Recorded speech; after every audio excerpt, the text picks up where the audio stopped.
Hello everyone, welcome to a product review at Finominal. In this video, we are going to discuss a global equity fund from PGIM.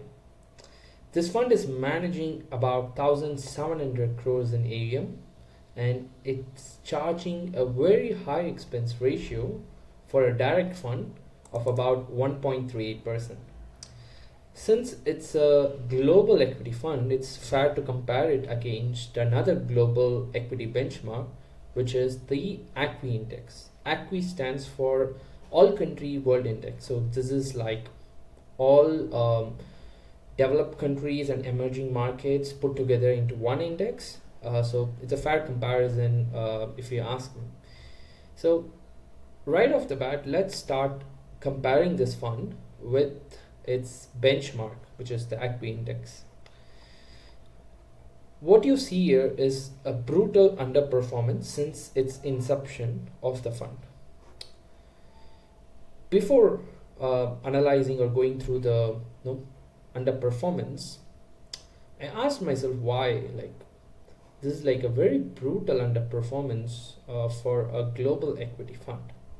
So I somehow stumbled upon this information that this fund prior to October 17, 2018, it was like a different fund. So it was in agriculture sector, but it was not a global equity fund. So it wasn't a global equity fund before October 17, 2018.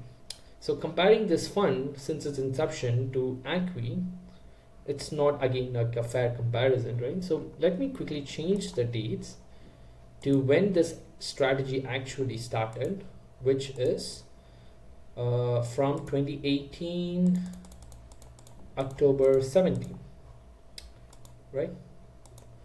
So this strategy, the global equity strategy, started from this date, right? So let's compare this with ACWI index again.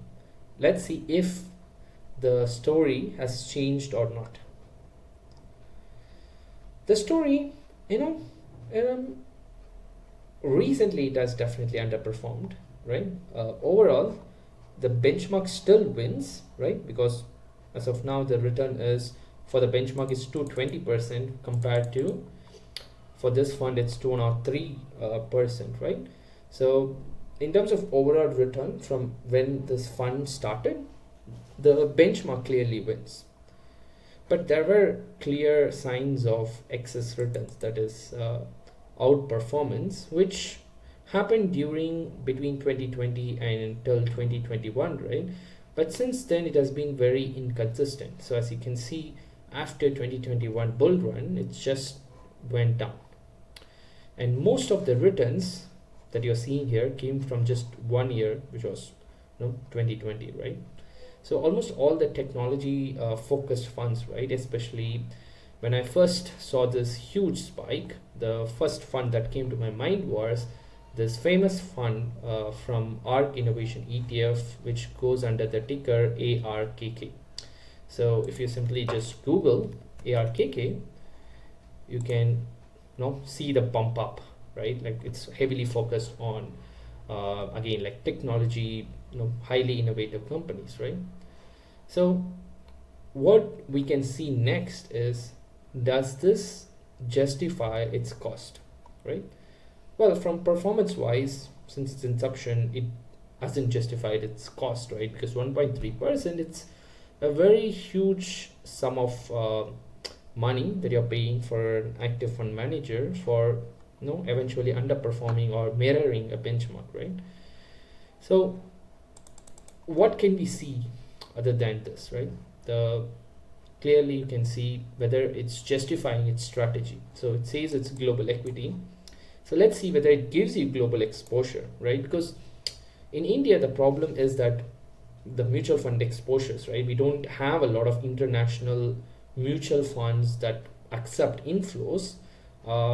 So there are only like handful of funds that gives you global exposure. So from just that diversification angle, does it justify for someone who's looking into this fund, like again from a data perspective, right? So this is again heavily focused on equities. There's no doubt, there's no surprise in that, right? Here's the top 10 breakdown by country allocation. So what you can see here is that it's heavily exposed to the US market, no doubt in that, because US is the biggest stock market in the world, right? So if you construct a portfolio, global portfolio based on market capitalization, automatically the US comes up because all the big companies are in the US. And you have different countries, right? Here you have Taiwan, you have Switzerland, Netherlands, and a lot of global companies, right? So the global equity name itself suits, right? Because we can see that you are essentially getting a global exposure for this fund. Next, we'll go on to quickly look at the sector exposure. So I told you initially that it sort of looked like a technology focused fund, right? And there's no doubt in that. After you see this chart, it is heavily focused on the technology sector, right? More than half of the allocation goes to the information technology sector, compared to, for the ACWI index, it's just 38%. Now we will look at one of the things that we launched recently, which is our risk analytics. Very handful of companies in the world have this feature, which is the risk analytics that we are doing across thousands of inbuilt indices, right? So what you're quickly seeing here is that you want to understand where the risk is coming from, right? So right off the bat, what you can see here is that most of the risk can be explained, or most of the risk is actually coming from the ACWI index, which makes sense because ACWI gives you exposure to the global market, and this is a global fund. So 57% of the global risk, that the fund's risk, is coming from the ACWI index. And you have other risk exposures like technology. We already saw what from the sectoral exposure that it has tech sector, and a few more so risk exposures here and there. This is where it gets more interesting. What's driving the returns of this fund? And like I showed you before, comparing it with the ARK Innovation ETF, right? Most of the returns for this fund is coming from the global technology sector. So it has exposure to the biggest tech companies in the world, right? So you saw the Taiwan exposure, US exposure, Switzerland exposure, right? And 53% exposure to the tech sector. And that theory, that data also comes in handy when you're looking at the return exposure, the return contribution, right? How can you explain the return of this fund, or is there something to this fund that shows the skill of the fund manager, right? Then we will move on to the alpha, right? So we saw that overall, from an outperformance angle, it hasn't generated significant outperformance. Unfortunately, again, from alpha angle, that is the unexplained returns, right? So basically outperformance, you're just comparing it with the benchmark, whether it has beaten it or not. When you take alpha is basically whether can you explain the returns. Is there a skill? Is there a skill behind the person managing this fund? Unfortunately, year on year, except 2023, the fund manager hasn't showed any skill trying to outperform, or trying to basically you can explain the returns of this fund using the exposures or the indices that we have, that you already saw, right? You can explain it by the ACWI exposure or the technology sector exposure. So if you look at the fee reduction, right, where we are showing the similar strategies but with lower cost, but even the lower cost ones are again sort of expensive if you ask me, right? So if you go with this one, it's again close to 1.38 but lesser than 1.38. And there is one fund which I so badly wanted to invest in, which was this one. but they don't, again, they don't have they don't accept inflows, right? Because this is basically tracking the MSCI World Index, right? Gives you access to the MSCI World Index at fraction of the cost, right? It's 0.21%, right? It's too low, right? It's the lowest as it can get for a world index exposure, but unfortunately, you don't have that fund. You don't get access to that fund because they have stopped the inflows. So which is not a good thing, that you can't get like a passive global market exposure that easily. There's no surprise again in that, right? Like passive again wins here, comparing this HDFC developed world, which is giving you exposure to the global stock market at fraction of the cost, right? But what else can you do? So you don't have enough passive global funds in India. The only option you can do is like go beyond the Indian market and look into other funds in the US, right? So I have already showed you now comparing it with the ACWI index, right? So we are taking an ETF here, which is again similar to the ACWI index, right? So mirroring the ACWI index. And I've also taken the URTH, which is basically stripping out the emerging markets, right? So it has only the developed markets in that ETF. The story still follows, right? This fund has poorly underperformed both these indices, and you can also see the top 10 markets are again sort of the same, right? Around 60 to 70%.